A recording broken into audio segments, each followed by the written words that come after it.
Am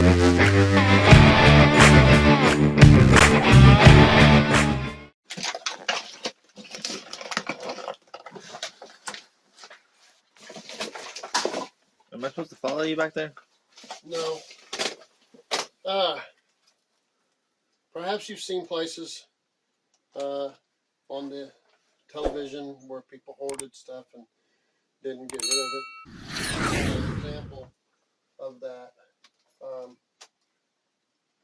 Customer asked me to take a look, see if I could clean it out, and then look and see if it could be fixed. The roof hasn't collapsed. That's one thing.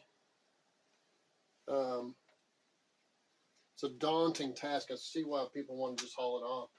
But you couldn't move this house because it has too much weight in it. So literally you will have to clean it out. And it'll be dumpsters.